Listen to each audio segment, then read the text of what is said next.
Hello दोस्तों, मैं एक और क्वेश्चन लेकर आया हूँ डिविजिबिलिटी से संबंधित, और ये एग्जाम एसएससी के सीपीओ टायर 1 में पूछा गया था। तो इस क्वेश्चन को करेंगे हम कैसे। इसमें कहा है कि मान लीजिए एक्स एक वो छोटी से छोटी संख्या है जो 16, 24, 30, 36 और 45 से विभाजित होती है।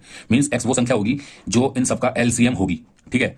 और एक्स एक पूर्ण अंक संख्या भी है, यानी एक परफेक्ट स्क्वायर भी है। तो उसने कहा है कि अगर हम एक्स को 1, 2, 3 से डिवाइड करें तो उसका रिमाइंडर कितना होगा।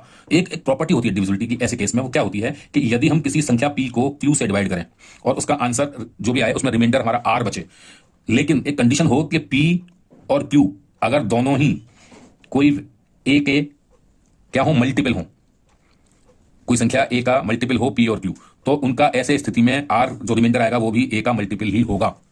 ये आपको याद करना है, इसको याद कर लीजिए। तो अब यहां देखिए क्यू, पहले हम डिवाइजर की बात करें, जैसे हम भाग रहे हैं, क्या ये किससे डिवाइड हो रहा है? ये 3 से डिवाइड हो रहा है। 3 चौक 12, 3 एकम 3। तो अब हमको ये चेक करना है क्या इन संख्याओं में जो आएंगे इनके एलसीएम निकालेंगे, क्या वो 3 से डिवाइड हो रहा है, यानी पी की जगह जो हम लेंगे।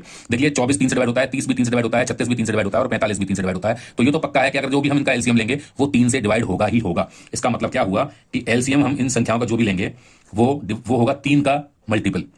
ठीक है। और क्यू यानी कि 123 से हम डिवाइड कर रहे हैं उस संख्या को, तो वो भी 3 से डिवाइड हो रहा है। तो ऐसी स्थिति में जो भी रिमाइंडर आया, हमें नहीं पता क्या आएगा क्योंकि अभी हमने एलसीएम कैलकुलेट नहीं किया, तो जो भी रिमाइंडर आएगा वो भी 3 का मल्टीपल ही होगा।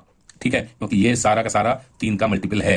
तो ऐसी स्थिति में इनके ऑप्शंस को अगर हम तलाशें तो 100 3 का मल्टीपल नहीं होता, 40 भी 3 से डिवाइड नहीं होता, 103 भी 3 से डिवाइड नहीं होता। ओनली ऑप्शन लेफ्ट केवल ये 33 है जो कि 3 से डिवाइड होता है, और यही हमारा सही आंसर है। तो इस तरह से भी आप इन क्वेश्चंस को आप सॉल्व कर सकते हैं बिना एक्चुअली सॉल्व किए हुए। तो ये ट्रिक है इसकी। ठीक है, तो आपको ये बस फॉर्मूला ध्यान रखना है। तो मिलता हूं अगले वीडियो में नई प्रॉब्लम के साथ। बाय।